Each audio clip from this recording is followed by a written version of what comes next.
OK, who in our panel wants to go first? Iain. I think most parents find it impossible to understand, let alone police, the technology that their kids are all too familiar with. How on earth can parents protect the privacy of their own children if they don't actually understand the technology that their kids are using? Well, first of all, I think the word police is wrong. It's not about policing, because as soon as you try and police anything a child does, that they will go and do it more, they'll do it behind your back. And with this current generation, children know so much more about technology that whatever filter you put on, they'll take it apart very quickly. I mean, in Australia recently, they're looking at network level blocking. They set up some kind of blocking at ISP level, and within, I think, less than 24 hours, a 14-year-old boy had just gone straight through it. And he did it because he guessed his mum's PIN number, which happened to be the cat's birthday or something. I can't remember exactly the story.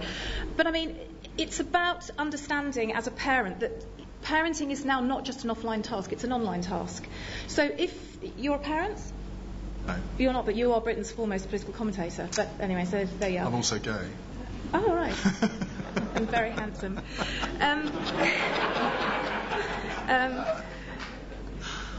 Narcissism. See, that's thrown you, hasn't it? No, it hasn't. I was just thinking, where do you go with that?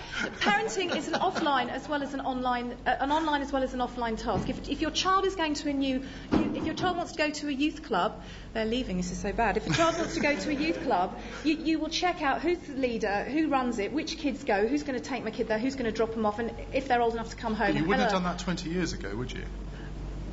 Probably. Yes, you would. I think. Well, as a parent, the safety of my children is paramount. If they're leaving my care, I make sure I know where they're going. And what I'm arguing here is, in the online world, if they're going to a social networking site, it's a virtual youth club, it's a virtual street corner. I'm not saying go in there and pry, but talk to them, help them think about who they want to know who they are. My parents would not have questioned the local youth club about me going to it in 1970, whenever it was, because they would have thought they trusted it. It's a youth club. What can possibly go wrong? Whereas nowadays, you would have to do that. But they probably would have wanted to know where the youth club was, Sure. And if it was in a certain part of London that they weren't too happy about, or in a certain estate that they weren't familiar with, I guess they would have asked some questions. Are you guilty of encouraging the same kind of paranoia online, which is the paranoia which is led offline to people stopping their children roaming more than 10 yards from their house? Well, if I'm guilty of that, to some degree, good, because if it means people let their children play outside more so they can get a balanced media diet and a balanced lifestyle for them as children, then that's a good thing. But I'm not guilty about making people paranoid. It's about making people think and getting people to get their acts together and to recognise that when your kid is in front of a PC, as soon as they go through the browser, as soon as they're online, it's not telly. They're not watching telly. It's a regulated space. It's the same as opening your front door and saying to your kid, see you later. But they're not just going out into the local street. They're going out into a global world. And so it's about a conversation, it's about parenting, it's about supervision and thinking. OK, Claire? As a child psychologist, you'll know that whether offline or online, one of the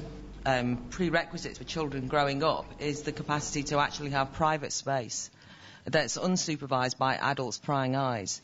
But you seem to now be recommending that not only that parents pry or, are concerned about their children offline, but now that they should spend their whole time supervising and worrying about and checking and actually scaring their children about all those nasty paedophiles out there, who actually there are not all those nasty paedophiles out there online. And I just wondered, is there nowhere where kids can go where you're not looking, mother, father or adults? Because that's actually how young people grow up. Otherwise, you're just leaving them infantilised forever and never able to develop on their own.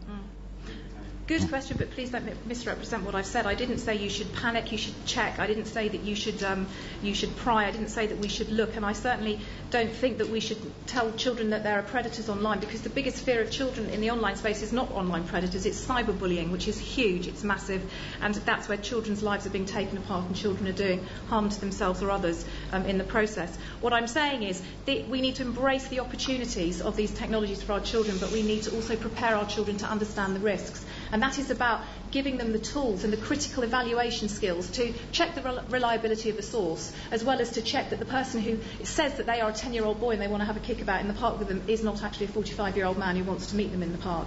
That's not about scaring, that's about empowering children to take responsibility for their behaviour so they can have private space, but they can maximise that private space to get the most out of it for their own development. OK, thank you. Stephen, I'm not going to bring you in, I'm afraid, because we're run out of time, but I'll bring you in first for the next witness. Tanya Byron, thank you very much.